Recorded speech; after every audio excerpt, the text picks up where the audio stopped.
नमस्कार दोस्तों। स्वागत है आपका द रीडर्स बुक पर। दोस्तों, जिंदगी में सब कुछ कंट्रोल में नहीं होता। लोग, सिचुएशंस, पास्ट, फ्यूचर। लेकिन अगर एक चीज है जो आपकी पूरी लाइफ को बदल सकती है, तो वो है आपके इमोशंस। सोचिए, एक छोटी सी बात, एक छोटा सा कमेंट और पूरा दिन खराब। कभी गुस्सा, कभी गिल्ट, कभी एंग्जाइटी और कभी बिना वजह के ही हैवी सा फील होना। और सबसे बड़ी प्रॉब्लम क्या है? हम इमोशंस को ब्लेम करते हैं लेकिन उन्हें समझने की कोशिश ही नहीं करते। आज के इस लॉन्ग, डीप और लाइफ चेंजिंग वीडियो में हम एक ऐसी बुक को समझेंगे जो आपको ये सिखाएगी कि इमोशंस आपके दुश्मन नहीं हैं, बल्कि अगर सही तरीके से हैंडल किए जाएं तो ये आपकी सबसे बड़ी ताकत बन सकते हैं। बुक का नाम है मास्टर योर इमोशंस और इसे लिखा है थिबॉट म्यूरिस ने। इस वीडियो को एंड तक देखिए, क्योंकि ये सिर्फ एक समरी नहीं है, ये एक इमोशनल रीसेट है। चलिए शुरू करते हैं। पार्ट 1। इमोशंस आपको कंट्रोल क्यों कर लेते हैं। दोस्तों, सबसे पहले एक अनकंफर्टेबल सच समझना जरूरी है। ज्यादातर लोग अपनी जिंदगी अपने इमोशंस के हाथ में दे चुके होते हैं, लेकिन उन्हें इसका एहसास तक नहीं होता।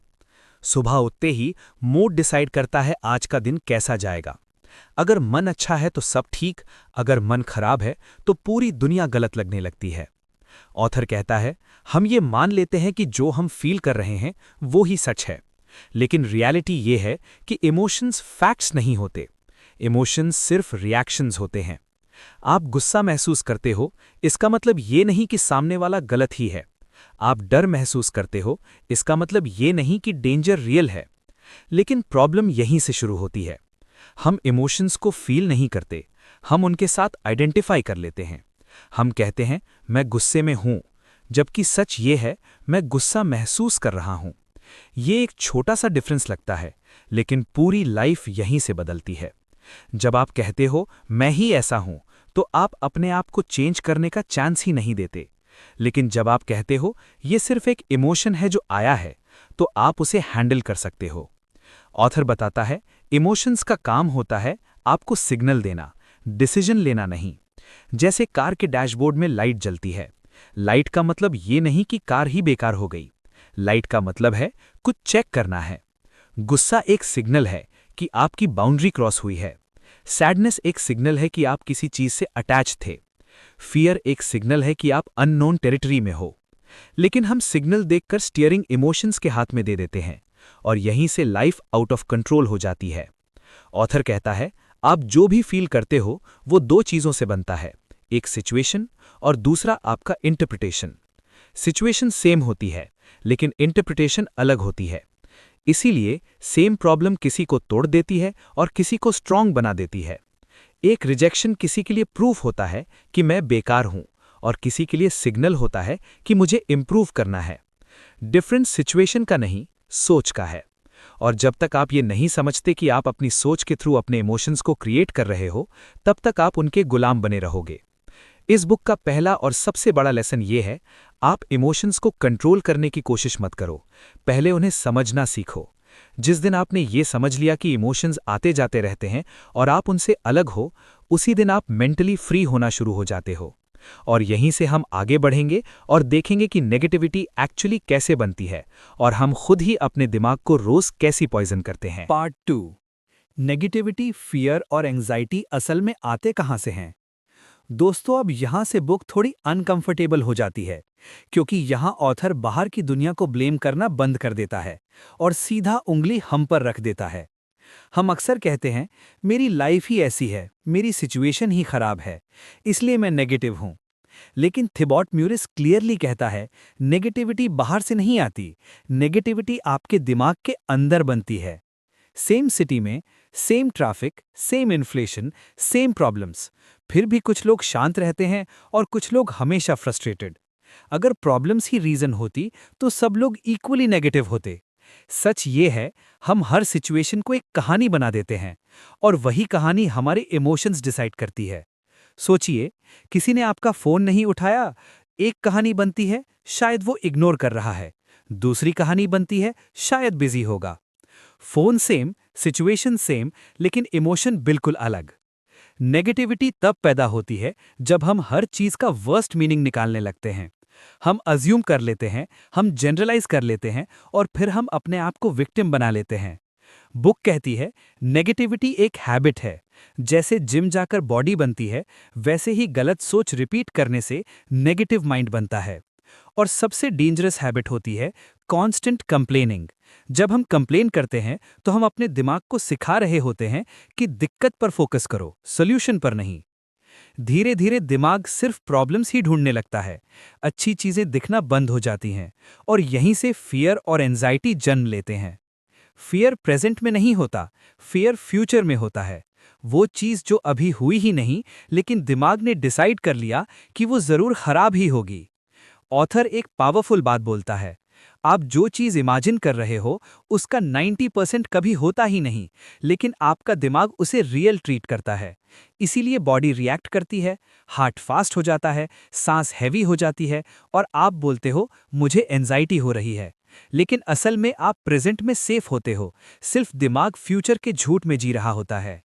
इस बुक का एक स्ट्रॉन्ग कॉन्सेप्ट है, फियर को इग्नोर मत करो, उसे क्लियरली देखो। ऑथर कहता है अपने आप से पूछो सबसे वर्स्ट क्या हो सकता है। अक्सर जब हम ऑनेस्टली सोचते हैं तो पता चलता है हाँ प्रॉब्लम होगी, लेकिन जिंदगी खत्म नहीं होगी। और जब आप वर्स्ट को एक्सेप्ट कर लेते हो, फियर का कंट्रोल टूटने लगता है। एंजाइटी तब बढ़ती है जब आप कंट्रोल चाहते हो उन चीजों पर जो कंट्रोल में है ही नहीं। लोग क्या सोचेंगे, फ्यूचर क्या होगा, रिजल्ट क्या निकलेगा। बुक यहीं पर एक सिंपल रूल देता है, जो आपके कंट्रोल में है उस पर काम करो, जो कंट्रोल में नहीं उसके लिए दिमाग खराब मत करो। जिस दिन आपने ये लाइन समझ ली, उसी दिन मेंटल प्रेशर आधा हो जाता है। और सबसे इंपॉर्टेंट बात, एक्शन। ऑथर कहता है एंजाइटी थिंकिंग से बढ़ती है और एक्शन से खत्म होती है। जितना ज्यादा आप रुककर सोचते रहोगे, उतना ज्यादा दिमाग स्टोरीज बनाता रहेगा। जैसे ही आप एक छोटा स्टेप लेते हो, फियर पीछे हटना शुरू कर देता है। नेगेटिविटी, फियर और एंजाइटी तीनों का एक ही इलाज है, अवेयरनेस, राइट इंटरप्रिटेशन और एक्शन। और जब ये तीन चीजें आपके कंट्रोल में आ जाती हैं, तब हम नेक्स्ट लेवल पर जाते हैं। अब हम बात करेंगे इमोशनल डिसिप्लिन की, वो चीज जो सक्सेसफुल लोगों को बाकी सबसे अलग करती है। पार्ट 3, इमोशनल डिसिप्लिन, कैसे स्ट्रॉन्ग लोग इमोशंस के ऊपर जीते हैं। दोस्तों, अब यहां से बुक का सबसे प्रैक्टिकल और सबसे पावरफुल हिस्सा शुरू होता है। यहीं पर डिफरेंस क्लियर होता है एवरेज लाइफ और हाई क्वालिटी लाइफ के बीच। ऑथर कहता है सक्सेसफुल लोग इमोशंस के बिना नहीं जीते, बल्कि इमोशंस के ऊपर जीते हैं। वो भी गुस्सा फील करते हैं, वो भी डीमोटिवेट होते हैं, वो भी कभी इनसिक्योर होते हैं, लेकिन एक जगह पर वो हमसे अलग होते हैं। वो अपने इमोशंस को अपना ड्राइवर नहीं बनाते। ज्यादातर लोग सुबह उठकर ये पूछते हैं आज मेरा मूड कैसा है। अगर मूड अच्छा हो तो काम, अगर मूड खराब हो तो काम पोस्टपोन। लेकिन इमोशनली डिसिप्लिन्ड लोग ये पूछते हैं आज मुझे क्या करना है, चाहे मूड कुछ भी हो।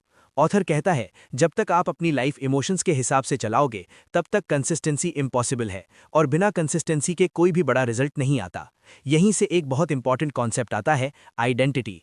आप जो काम करते हो वो डिसाइड करता है आप कौन हो, और आप कौन हो वो डिसाइड करता है आप कैसे रिएक्ट करते हो। जब आप अपने आप को वीक मानते हो तो हर इमोशन आपको हिला देता है, लेकिन जब आप अपने आप को एक डिसिप्लिन्ड इंसान के रूप में देखते हो तो इमोशंस सिर्फ आते जाते रहते हैं।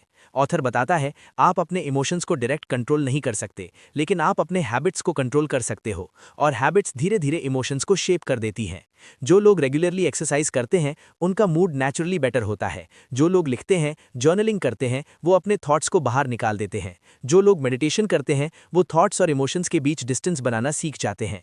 इसका मतलब ये नहीं कि आप परफेक्ट बन जाओ, इसका मतलब सिर्फ इतना है कि आप अपने इमोशंस से थोड़े ऊपर उठ जाओ। बुक का सबसे डीप और मैच्योर लेसन यहीं पर आता है। आप अपने इमोशंस नहीं हो, आप वो हो जो इमोशंस को ऑब्जर्व कर रहा है।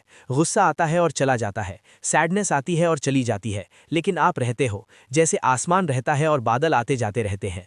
जो लोग ये बात समझ लेते हैं उनकी जिंदगी में ड्रामा कम हो जाता है। ऑथर कहता है जब भी इमोशन आए उसे पुश मत करो और ना ही उसमें डूब जाओ, बस उसे देखो, नाम दो और उसे जाने दो। जैसे ही आप ये प्रैक्टिस शुरू कर देते हो, आप इमोशनली मैच्योर होना शुरू हो जाते हो, और इमोशनल मैच्योरिटी ही असल पावर है।